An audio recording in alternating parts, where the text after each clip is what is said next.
Scarcity mindset.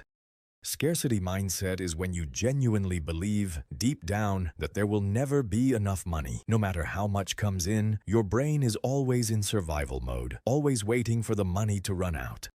Many people fall into this when they grow up in environments where money was constantly tight. When you hear, "we can't afford that," enough times as a kid, your brain starts treating money shortage as the default, and that wiring follows you into adulthood, even when your situation has completely changed. It feels right because staying worried about money feels like being responsible, like you're not taking anything for granted, like you're being smart. But there's a difference between being intentional with money and being controlled by the fear of losing it. It starts with harmless caution, watching your spending, saving a little extra, but then it splits into two dangerous directions. Some people hoard everything, too afraid to invest, too afraid to spend, paralyzed by the idea of risk. Others do the complete opposite. They panic spend the moment money arrives because their brain is screaming, "use it before it disappears." Both paths come from the exact same fear. Scarcity mindset is your brain running old survival code in a situation that no longer requires it. It was useful when you had nothing, but that same code is now blocking you from building something. You're not being careful. You're being controlled by a program you didn't write. Financial anxiety is profitable. Marketing, social media, and even news cycles are built on keeping you in a scarcity state because scared, reactive people spend impulsively and make poor decisions. The system profits off of you feeling like you never have enough. You can't take calculated risks. You can't invest comfortably. You can't make clear financial decisions because every decision is made from fear instead of strategy. And the worst part? This mindset follows people into wealth. People with six-figure incomes can carry this just as heavily as people who are genuinely struggling. Scarcity mindset isn't about how much money you have. It's about your relationship with money. And relationships can be changed. Scarcity mindset is about the fear of not having enough. But the next one is about something completely different. It's about spending money you do have on something you don't actually want, just to impress people who aren't even paying attention. Keeping up with the Joneses. Keeping up with the Joneses is when you spend money, often money you don't have, not because you want something, but because you want people to see you having it. It's financial performance. You're spending to look successful, not to be successful. Many people fall into this gradually without realizing it. It starts with small things: a slightly nicer car, a branded outfit, a vacation you document more than you enjoy. Then the standard creeps up. You upgrade your apartment, you're at restaurants you can't really afford, and suddenly your whole lifestyle is built around an image, not an actual financial plan. It feels right because when the people around you are spending, not spending makes you feel left behind. And honestly, looking successful can feel like being successful. The validation is real. The problem is, it's funded by your future. It starts with wanting to fit in. Then it becomes about not wanting to fall behind. Then the bar keeps moving. What impressed people last year is ordinary now. So you spend more to keep up with it. And you're always chasing a finish line that was never meant to exist. What's actually happening is you're funding other people's opinions of you with your own future. The people you're trying to impress, most of them are doing the exact same thing. Nobody's actually watching you as closely as you think, and nobody is paying your bills. This was designed by industries that make money selling identity. Luxury brands, car manufacturers, fashion labels. They figured out a long time ago that if they could make you believe what you own says who you are, you'd spend forever trying to prove something through purchases. You can't build a net worth when your income is going toward maintaining an image. And this is the part most people miss. The wealthiest people statistically live well below what they could afford to spend. They built wealth by not performing it. The best-selling personal finance book of all time found that most actual millionaires drive ordinary cars, live in modest homes, and never look the part. Real wealth and the look of wealth are usually opposites. Keeping up with the Joneses is spending to be seen. But this next one isn't about status at all. It's simpler than that. It's just your brain choosing to feel good now instead of building something later. And it's costing people far more than they realize. Instant gratification. Instant gratification is when you consistently choose the option that feels good right now over the option that's better for you long term. It's the impulse buy, the "I'll treat myself," the purchase you didn't plan for but made anyway, because in that moment you wanted to.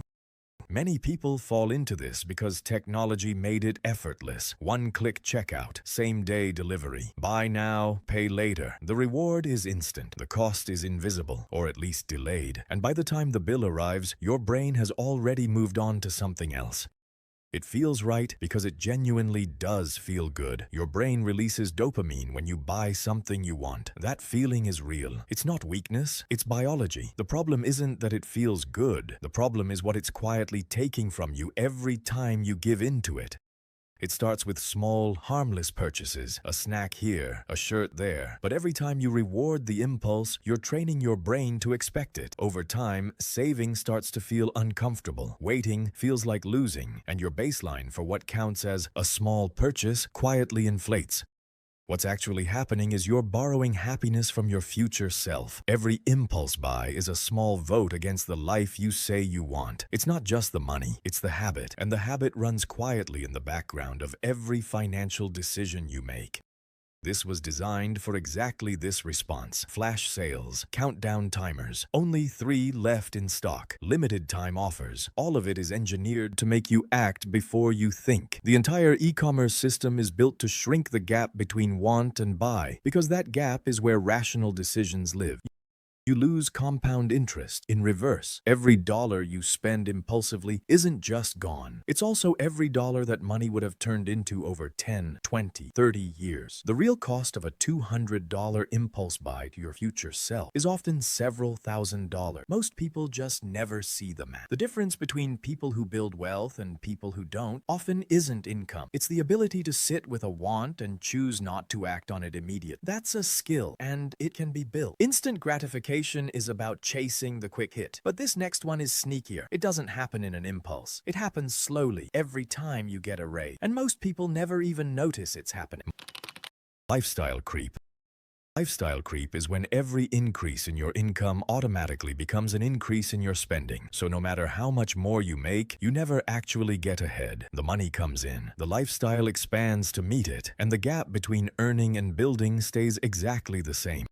Many people fall into this because it genuinely doesn't feel like a problem. You get a raise, so you upgrade your apartment. You get a promotion, so you eat out more, travel more, buy a nicer car. None of it feels excessive. You earned it, and that's exactly why it's so easy to miss. It feels right because you should enjoy your progress. Treating yourself after a pay increase isn't the problem. The problem is when treating yourself becomes automatic, when every single raise turns into a new recurring expense before you've made any plan for it. It starts with one upgrade, a better apartment, a newer phone, a slightly more expensive gym. But fixed costs stack, subscriptions pile up. Your new normal gets more expensive every year, and suddenly you need the next raise just to maintain what you're already spending. And saving stays at whatever's left over, which is usually nothing.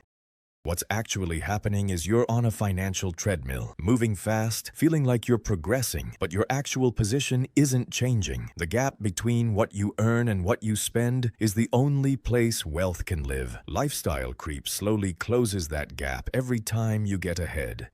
This was built into the consumer economy intentionally. Companies know when pay cycles happen. They time upsells, subscription upgrades, and product launches around raise season. The system is designed to intercept your increase before you decide what to do with it.